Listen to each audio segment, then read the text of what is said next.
Today is June 24th, and in the Divine Code, our reading is page 33 and 34.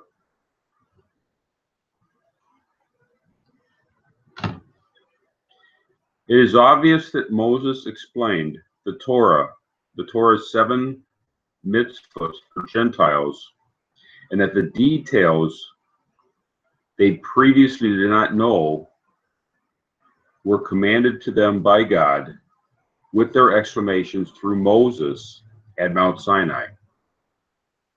For example, after the Torah was given, a transgression for a specific Noahide commandment, a capital sin, carries liability to capital punishment.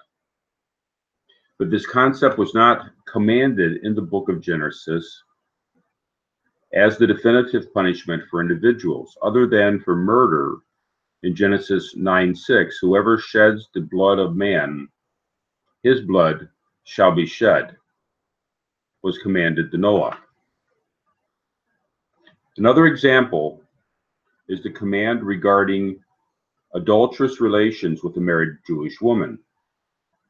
This was related in the Torah, Leviticus 18:6, as ish, translated as any man, which Tractate Sanhedrin explains as including Gentiles in the command prohibiting adultery with a married Jewish woman.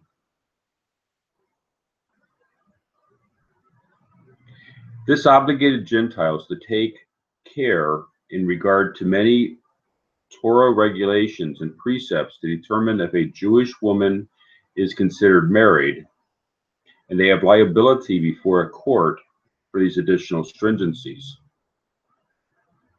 Even though Gentiles were originally commanded through Adam regarding adultery only as it applies to Gentile marriage. Hence, the cited commandment in Leviticus is to Gentiles as a detail of their forbidden sexual relations, as well as so the Torah became much more complex when it was given to Moses at Sinai. What existed prior to that was more of a basic principles that existed before that. Through Moses at Sinai, the Torah, mainly for the Jewish people, but also for non-Jews, became much more detailed, much more complex, much more fuller.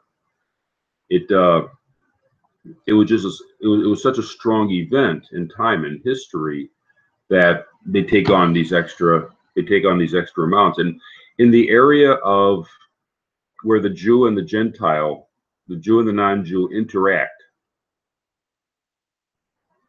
because the legal systems between the Jew and the Gentile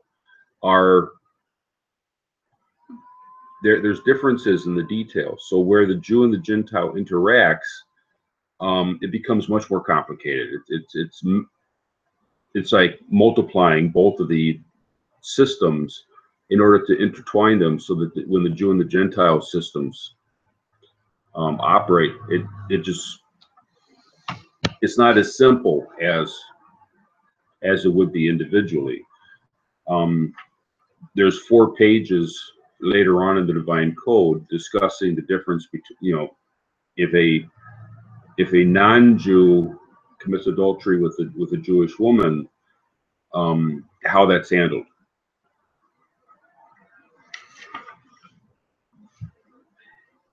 These examples prove that the Torah was given through Moses, included the 7 Noahide commandments, and added details of the Noahide code that had not been commanded up until that point. More so, it was also added through Moses for all mankind that the Noahide commandments will not change forever, and there will be no additions or subtractions. Until Moses, it was possible that God would let a prophet know that one of the commandments was nullified, or that a new commandment could be added, as God commanded the additional prohibition of Noah eating flesh that was severed from a living animal, and he was commanded the additional precept of circumcision to Abraham. So before Sinai, there was additions, and according to a in tractate Gittin, there was a mention of there being 30 laws at one time that the nations had taken on, and then now we have 7 laws. So prior to Sinai, there was a possibility of additions and subtractions to the legal system. At Sinai, it was solidified that there were 7 precepts, and that's after Sinai. I mean, it was such, because of the strength of Sinai, the 7 became 7. That's what it is. Just as for the Jew, their mitzvahs were solidified at Mount Sinai.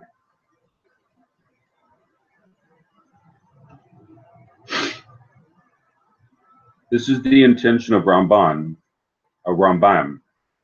and the laws of Kings 9:1, in teaching. Thus, there are 7 precepts which were commanded to Noah.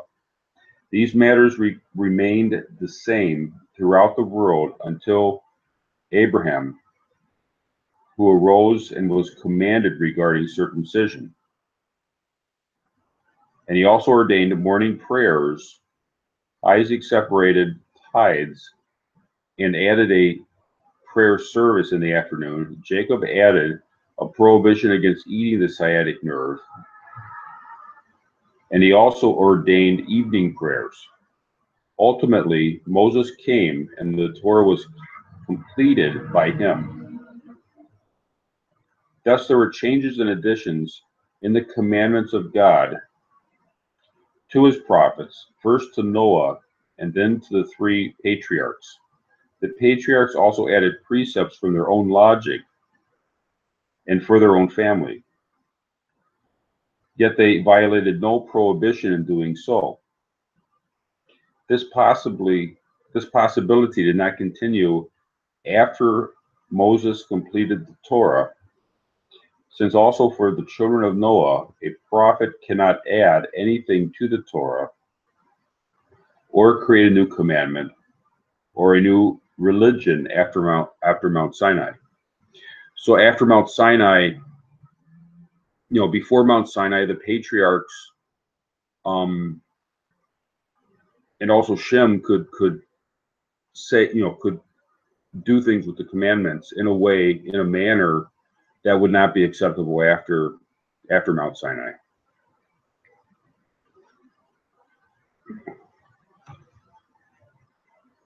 Also, I wanted to mention concerning the rules, the rules between that apply, the complexity between the Noahide and the Jewish systems.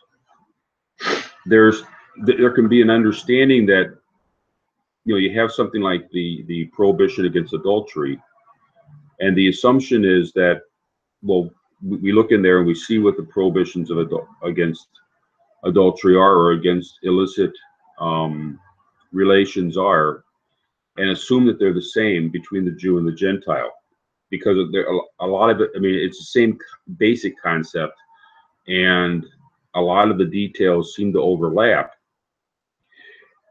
The idea can be that the Jew and the non-Jew actually have the same system, and that's not the case. Rabbi Aaron Lichtenstein wrote a book, the 7 Laws of Noah, that outline 66 of the Jewish laws that show the same details as the Noahide laws, as the laws for the non-Jews, and therefore he listed out the 66 laws. Some people get the impression that these are the same laws, And in his conclusion, Rabbi Lichtenstein explains, it is only in effect that specific commandments have been shown to be operative in Noahism. Simply put, this would mean that both the individual who is subject to Israelite law and the individual who is subject to the Noahide law might be required to act in essentially the same manner in specific instances. However, although they act the same in such instances, the Israelite is responding to the demands of one or more of the 613 commandments, whereas the Noahide is responding to the demands of the 7 laws and their derivatives. So what happens is a lot of the details appear the same and have the same effect between the Noahide law and the Jewish law. But the Noahide is learning these things out through the 7, whereas the Jew is learning them out towards the 613. So there's overlap, but they're not the same system. And that's part of the laws that came from Sinai is to understand.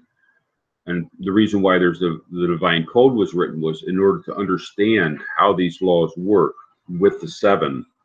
So we're not looking at looking in the Jewish law and getting mistaken understandings of how we should be doing these things. Right. Thank you.